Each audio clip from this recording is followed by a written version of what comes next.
Assalamualaikum warahmatullahi wabarakatuh. Selamat pagi anak-anakku sekalian kelas 5. Hari ini hari kedua kita kembali belajar secara daring. Dan di hari kedua ini Ibu akan membahas mengenai mata pelajaran matematika, yaitu di materinya bab 8 mengenai data.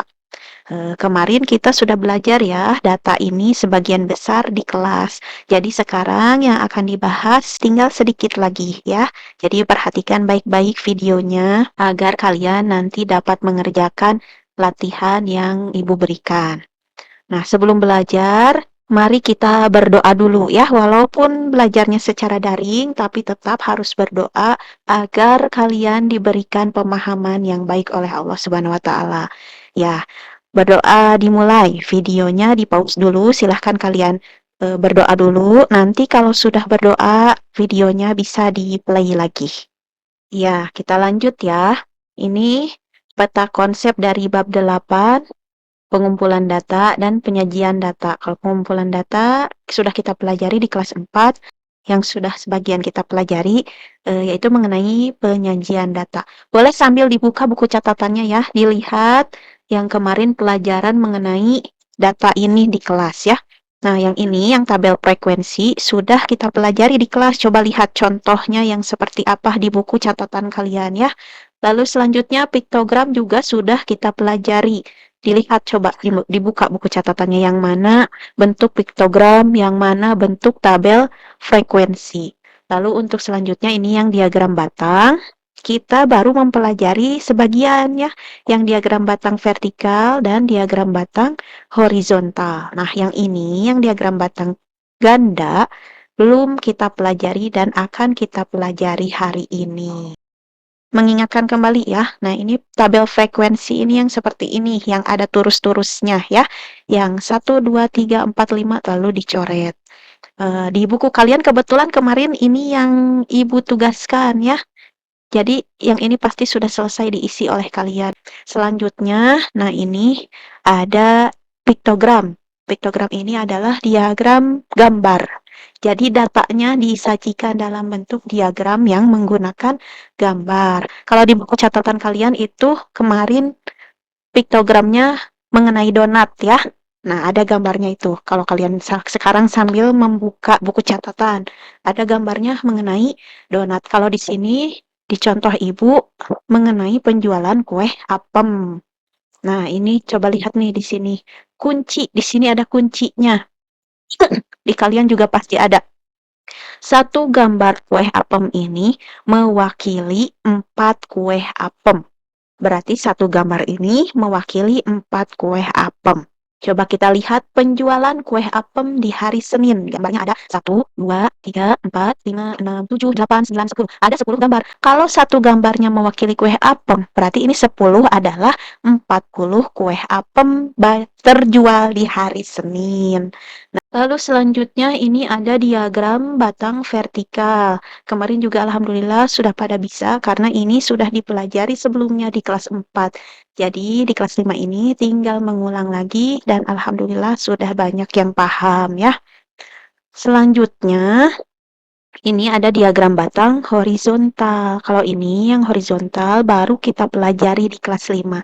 Tapi ternyata kata kalian kemarin gampang ya, sama aja kayak diagram batang vertikal. Hanya diubah, dibalikin posisinya. Kalau yang ini angkanya di sebelah sini ya, dari atas ke bawah. Kalau diagram batang horizontal dibalik jadi di bawah. Lalu di sini yang tulisannya ada di sini. Kalau yang diagram batang vertikal ada di bawahnya. Lalu kalau yang diagram batang vertikal, batangnya lurus dari bawah ke atas ya. Kalau yang ini diagram batangnya dari sisi kiri ke kanan. Nah, itu seperti itu, tapi caranya sama saja. Kemarin sudah kita pelajari ya di kelas. Nah, yang selanjutnya ini ada diagram batang ganda yang belum sempat Ibu jelaskan di kelas. Akan Ibu jelaskan di sini. Perhatikan baik-baik ya. Nah, di sini ada contoh diagram batang ganda. Dari namanya aja udah diagram batang ganda tuh ya. Kalau di bulu tangkis Kan kalau ganda artinya pemainnya ada 2 ya. Nah, di sini kalau di diagram yang ada 2 itu adalah data yang disajikan. Nih kalau di sini di contohnya ini cuma satu kan ya, tuh. Ini satu aja yang warna biru. Kalau di sini ada 2 nih. Jadi diagram batang ganda juga bisa disajikan secara vertikal dan bisa disajikan secara horizontal. Terserah kalian mau pilih yang mana yang dirasa lebih mudah dan lebih kalian pahami. Nah, di sini kalau datanya ada 2, kita membedakannya dengan warna ya. Nah, seperti ini, oranye dengan biru, ini juga biru dengan pink ya. Kalian mau pakai warna apa saja, bebas terserah kalian mau pakai warna favorit kalian terserah bebas ya. Nah, ini datanya misalnya nih, yang menyukai bulu tangkis, yang menyukai basket. Kalau yang oranye ini nih ada keterangannya ya, kalian juga jangan lupa bikin keterangannya. Kelas 7C yang warna oranye dan kelas 7D yang warna biru. Nih, kalau di kelas 7C nih yang warna oranye, yang menyukai bulu tangkis ada ini 13 orang ya, ada di antara angka 12 dan 14. Jadi di sini pasti 13 orang. Dan di kelas 7D yang biru yang suka bulu tangkis ada 8 orang. Nah, ini untuk kilas mengenal contoh dari bentuk diagram batang ganda ya. Untuk lebih memahaminya, ini Ibu ada contoh soal. Contoh soal yang akan kita pelajari bersama. Di sini ada daftar nilai ulangan matematika. Nah, di sini ada ulangan ke-1, ulangan kedua, berarti sudah 2 kali ulangan ya. Lukas yang ke-1 ada 65 dan 80. Yang ulangan keduanya meningkat jadi 80. Lalu Nisa ulangan ke-1-nya ada 70, ulangan keduanya jadi 85. Nah, ini juga yang lainnya ke bawah ya, masih ada orang-orangnya. Nah, di sini kita diperintahkan untuk buatlah diagram batang ganda dari data tersebut. Kita akan membuat atau mengerjakan yang bagian A ya, diagram batang ganda dari data pada tabel ini mengenai ulangan matematika. Yang pertama, kalian buat dulu judulnya. Kalian buat dulu judul diagramnya sesuai dengan data yang diberikan. Lalu yang kedua, kalian buat garisnya. Di sini nilainya yang paling kecil adalah 50. Yang paling besar ada 90. Kita tulis di sini nilai. Lalu di sini nama-namanya kalian tulis. Yang pertama Lukas. Nah, kalau sudah ini angkanya bisa kita buat loncat 55 nih.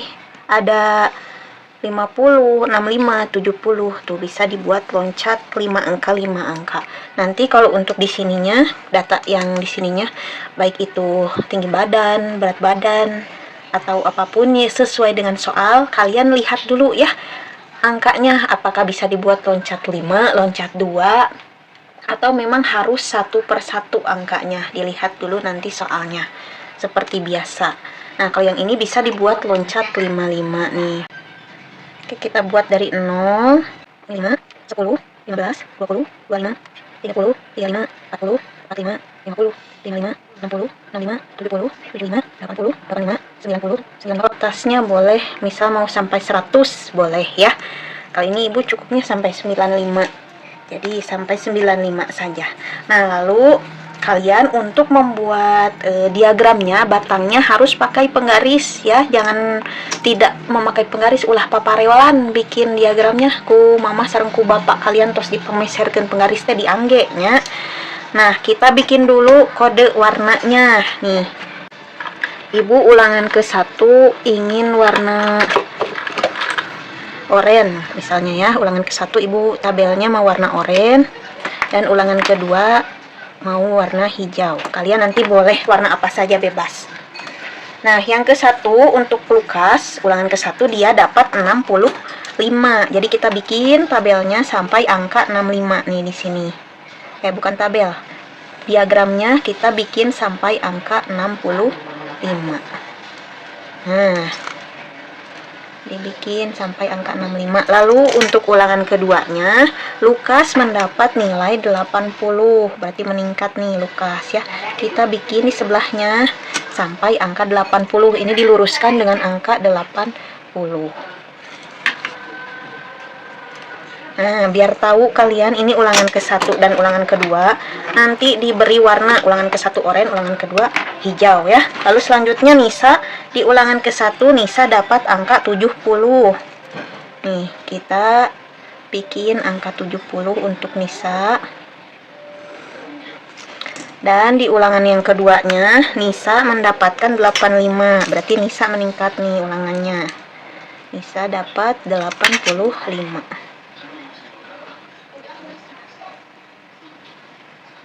Nah, bikin di sebelahnya sampai angka 85. Kalau kalian bingung, aduh itu 70 teh gimana?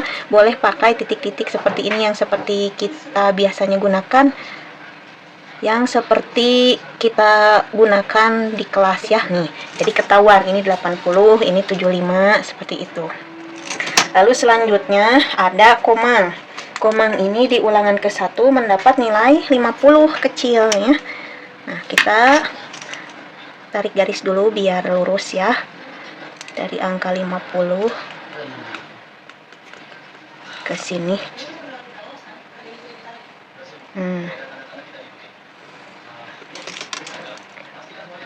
Lalu di ulangan kedua, komang mendapat nilai 90. Melesat komang dari 50 ke 90. Kita bikin di sini di sebelahnya.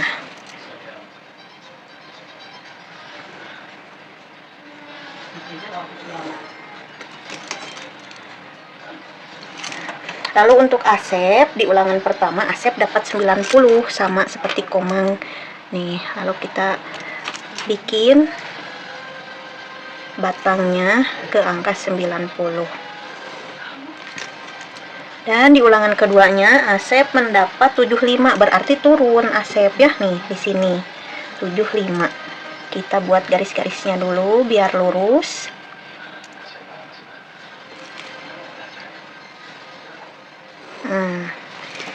Nah, kita warnain dulu ya biar jelas terlihat nih sesuai ininya.